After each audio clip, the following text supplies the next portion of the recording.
ಎಲ್ಲರಿಗೂ ನಮಸ್ಕಾರ ಸ್ನೇಹಿತರೆ. ನಮ್ಮ ಭಾರತ ತಂಡ ವೆಸ್ಟ್ ಇಂಡೀಸ್ನ ವಿರುದ್ಧ 2 ಟೆಸ್ಟ್ ಪಂದ್ಯಗಳನ್ನು ಗೆದ್ದು ಇದೀಗ ಆಸ್ಟ್ರೇಲಿಯಾ ಟೂರ್ ಆದ್ರೆ ಮಾಡಿದೆ. ODI ಮತ್ತು T20 ಸೀರೀಸ್ ಪಂದ್ಯಗಳನ್ನಾದ್ರೆ ಆಡಲು. ಇನ್ನು ಈ ಪಂದ್ಯಗಳಿಗೆ ನಮ್ಮ ಭಾರತ ತಂಡದ ಪ್ರಾಬಬಲ್ ಪ್ಲೇಯಿಂಗ್ 11 ಎಲ್ಲ ಗೊತ್ತಾಗಿದೆ ಮತ್ತು ಯಾರೆಲ್ಲ ಇದ್ದಾರೆ ಅಂತ ಸ್ಕ್ವಾಡ್ ಕೂಡ ಅನೌನ್ಸ್ ಆದ್ರೆ ಆಗಿದೆ.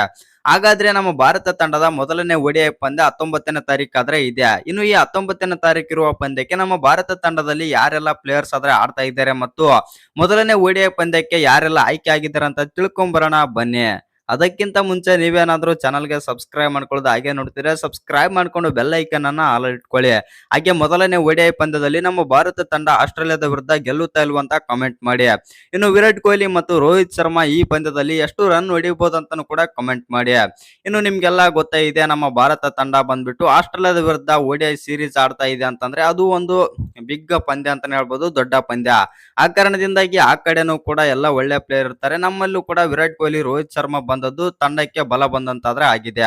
ಹಾಗಾದ್ರೆ ಈ ಪಂದ್ಯಕ್ಕೆ ನಮ್ಮ ಭಾರತ ತಂಡದ ಪ್ಲೇಯಿಂಗ್ 11 ಅಲ್ಲಿ ಯಾರೆಲ್ಲ ಇದ್ದಾರೆ ಅಂತ ನೋಡೋದಾಯ್ತು ಅಂತಂದ್ರೆ, ಇನ್ನು ಮೊದಲನೇದಾಗಿ ಬ್ಯಾಟರ್ಸ್ ಗಳಲ್ಲಿ ಯಾರೆಲ್ಲ ಇದ್ದಾರೆ ಅಂತ ನೋಡೋದಾಯ್ತು ಅಂತಂದ್ರೆ, ಬ್ಯಾಟರ್ಸ್ ಗಳಲ್ಲಿ ಬಂದ್ಬಿಟ್ಟು ಶುಭ್ಮನ್ ಗಿಲ್, ರೋಹಿತ್ ಶರ್ಮಾ, ವಿರಾಟ್ ಕೊಹ್ಲಿ, ಶ್ರೇಯಸ್ ಅಯ್ಯರ್ ಆದ್ರೆ ಇದ್ದಾರೆ.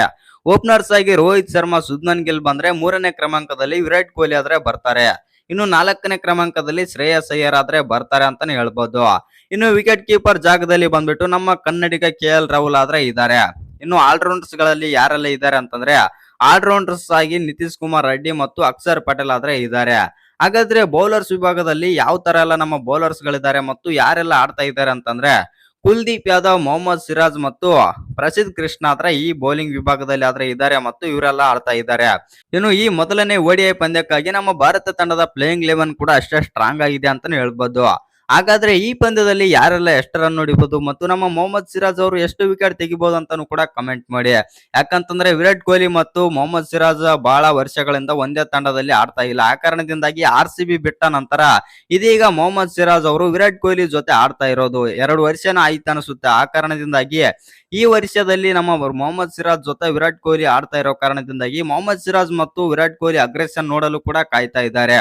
ಯಾಕಂತಂದ್ರೆ ವಿರಾಟ್ ಕೊಹ್ಲಿ ಅಂಡರ್ ಅಲ್ಲಿ ಬಂದ್ಬಿಟ್ಟು ಸಿರಾಜ್ ಯಾವ ತರ ಆಡ್ತಾರೆ ಅಂತ ಎಲ್ಲರಿಗೂ ಗೊತ್ತಾಗಿದೆ. ಆ ಕಾರಣದಿಂದಾಗಿ ಮೊಹಮ್ಮದ್ ಸಿರಾಜ್ ಅವರು ಎಷ್ಟು ವಿಕೆಟ್ ತೆಗಿಬಹುದು ಅಂತಾನು ಕೂಡ ಕಮೆಂಟ್ ಮಾಡಿ. ಹಾಗೆ ಇನ್ನು ಯಾರ್ಯಾರ ಚಾನಲ್ಗೆ ಸಬ್ಸ್ಕ್ರೈಬ್ ಮಾಡ್ಕೊಂಡಿಲ್ಲ, ಸಬ್ಸ್ಕ್ರೈಬ್ ಮಾಡ್ಕೊಂಡು ಬೆಲ್ ಐಕನ್ ಅನ್ನ ಆಲ್ ಇಟ್ಕೊಳ್ಳಿ. ವಿಡಿಯೋಗೊಂದು ಲೈಕ್ ಕೊಡೋದನ್ನ ಕೂಡ ಮರಿಬೇಡಿ.